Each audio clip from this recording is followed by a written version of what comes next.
Hi everyone, so something extra special for you guys today. So Illia from Ukraine is a viewer of this channel and he contacted me a few weeks ago for one-to-one support, and he's given me permission to record that and share it with you guys to help you. And before we did the consultation, he sent me 8 questions that he'd like me to answer, and I've copied those 8 questions in the comments section below. So if you've got a burning question, have a look in those comment section and see if it's answered in there. And I'm going to be putting timestamps on the video so you can find it very easily. The quality of the video, because it's recorded by webcam, isn't the usual standard, but the content is absolutely amazing. And when Illia gave me permission for me to share it with you, he said that as long as it helps just one person, I would absolutely love for you to do that. So if it has helped you, please do let us both know by saying so in the comments section below. All right, really do hope you enjoyed the video. It feels like I don't have a lot of physiological issues, you know. It's more like it's more about this controls thing, because like the funniest thing is that I had 2 periods of insomnia in my life. As I think the first one started like approximately a year ago, right before the war in Ukraine has started. Like I had a pretty rough period in my life. There was a lot of like health issues, a lot of restrictions because of COVID. I was feeling really lonely at the period, and moreover, I had the physical issues like itching. I was experiencing like an allergy, and my face was itching like really badly, and I couldn't sleep because of that. And at some point, I had this thought like, what if I will not sleep the next day? And this thought stick to me so hardly that of course, like health is one of the most essential things in the life. And also I heard a lot of stuff about how sleep can affect your health. So I'm going to go to that one. That's a very important one, and I'm going to send you the best document. Basically, people with insomnia, they get very obsessive about sleep duration. They get very obsessive about clock watching. They get very obsessive about monitoring and controlling their sleep. And this is just sort of training that in. And good sleepers, they don't do this. Good sleepers are quite happy in bed if they're awake for 20, 25 minutes. And it's not lying in bed, being awake for 20 to 25 minutes that's the problem. It's lying in bed, getting stressed, getting anxious, getting worried about the fact that you're lying in bed. But it's the problem. But I'm going to use a breathing technique really, really, really well. And I'm going to turn my hair blue. So I'm going to breathe in, get all the oxygen into my heart chakra, do my breathing technique really, really well. I'm going to turn my hair blue. I'm going to turn my hair blue. I'm going to turn my hair blue. Then I go stand up. I go look in the mirror. And then I get really, really cross and angry with myself that I cannot turn my hair blue using this breathing or feeling in my body or whatever. So I go back to bed and try harder the next night. And then I do it more the next night. And I fail over and over and over again because I'm trying to do something which is literally impossible that no one else on the planet can ever do. How long have you been on your sleep window? I'm not sure if I had it for a long time. Like this concept, I described it. I discovered it just like a couple of days ago, actually. But overall, like the whole period of insomnia, I was pretty consistent with my like wake time. You know, like I was waking up at approximately 7 or 8 a.m. Every day. So I guess I was unconsciously already doing this sleep window needs. And you were going to bed after a fixed time when you were there was this issue. I was setting like the 11 p.m. as my go to bed time, and it also causes some anxiety at some days. So yeah.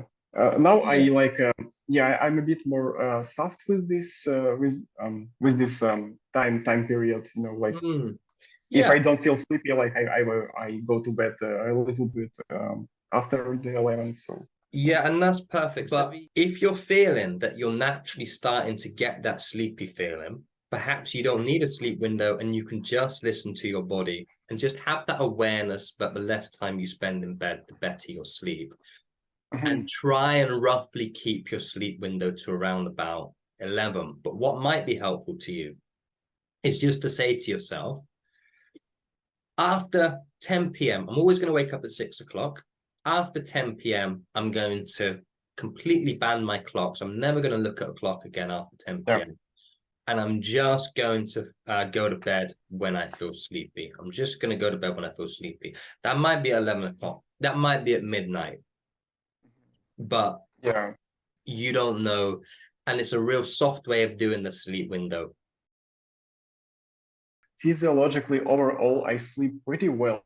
Like there's like just two options for me. Like either I sleep the whole night, like the perfect sleep, or I sleep just a couple of hours when I just cannot release my control, when I just cannot calm down, when I just cannot like leave this anxiety. So I guess the main issue for me is just this anxiety stuff. Like sleep logs. The only time I really do sleep logs are people that so in their head about insomnia, they're so trying to control sleep that they need to feel that they're improving and that they are controlling. Someone in a real heightened state and they just need to see progress and they need to see their sleep improving and they just cannot relinquish control of their sleep. I might get them to do sleep logs with always the intention of moving them towards doing the behaviors of a good sleeper. And we don't want to be feeding any more analyzing, any more control, any more data reading. I don't think for you and your personality, they're going to be particularly helpful. Can I like add a little bit to this? Like, what I wanted to say is that I feel like my sleep is getting worse the more I like research about it, the more I trying to find another solution, like when things don't work. And the funniest thing is that in the first period of insomnia, it was cured just in one day, because in one day when the work has actually started, and my brain just shifted to surviving instead of thinking about sleep all the time, you know. So from that period, I was sleeping pretty well for around like 8 or 9 months, I guess. And I just like recently, I was playing a PlayStation, I guess, a lot in evenings, and it hyper-aroused my brain. And a couple of rough nights. And when I didn't pay a lot of attention to these nights, everything was okay. But at some point, I thought, what if the spirit of insomnia will come back, you know? And I started to research. I started to trying to solve the problem, and it's when the stuff got worse. And that's that feeding of your insomnia. That's the control, the effort. How can I fix this? How can I escape? I always like to ask this question with people when they're, I always say, is this something that a good sleeper would do? Is this something that a good sleeper would worry about? Is this something that a good sleeper would obsess about? And that answers every single question about sleep. Would a good sleeper be on Google looking at all these different, military techniques to fall asleep in military? About building good behaviors and thought patterns so that you sleep well over the long term. And the better quality day you can have, the better quality sleep you will have at nighttime. And so, getting up, getting light, getting active, doing all the things that you make you feel good during the daytime, just to teach yourself that insomnia is not a threat. So this is where we shift that control. Type A, they want to control. You're going to want to control, but I can't stop that. Control what you can control. Control what you can. Yeah, for sure.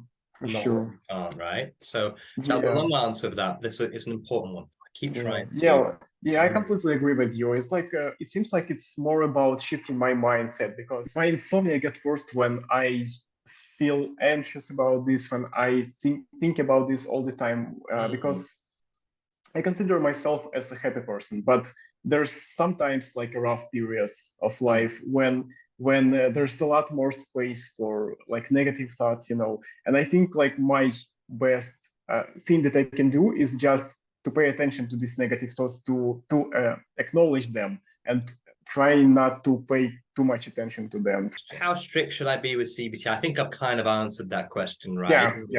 Softly. I love that approach. Yeah, again, number 7, can I turn on room lights when getting up in the middle of the night?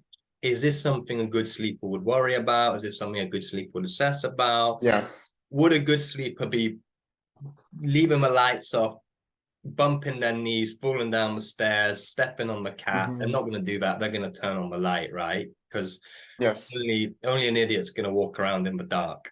Don't be an idiot. Turn on the light. It's not a problem. The best advice. Insomnia didn't create the health concern. The health concern created the insomnia. And there's as much evidence to say that long sleepers, so people that sleep more than 8 hours, there's stronger evidence to say that they actually have more health concerns, which again isn't true. But take fibromyalgia. You've got fibromyalgia, and because you're fatigued, because you're tired, because you're in so much pain, you spend 9-10 hours in bed and you think you sleep for more than 8.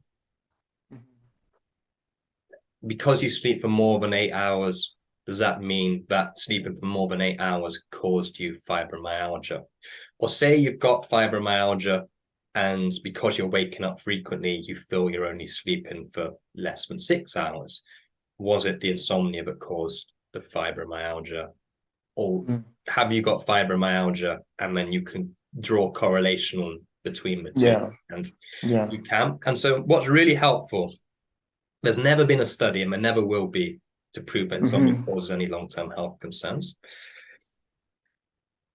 It sells newspapers, it sells drugs. How are you feeling moving forward? So I feel that everything is okay with my sleep. The only thing that I need to work on is my overall anxiety about these thoughts that I know that I can't control this sleep. I know that if there's a sleep drive and I'm calm, I will sleep eventually. But what worries me is that sometimes I can't release this control, and I guess this is unless you teach your brain a more constructive way to deal with these anxious thought patterns at nighttime, it's just going to keep serving them up to you. The brain's saying, I want to be listened to, I want to be heard, listen to me, wakefulness is scary, wakefulness is threatening, this will happen tomorrow, this will happen. You'll just ruminate, and you'll never fix the problem. If you teach your brain a better, more constructive way to deal with these thought patterns, you challenge, you reframe them in a much more helpful way when you're in a much better state to do that, when you're not in the bed. Number one, you're teaching the brain that you're properly listening to it.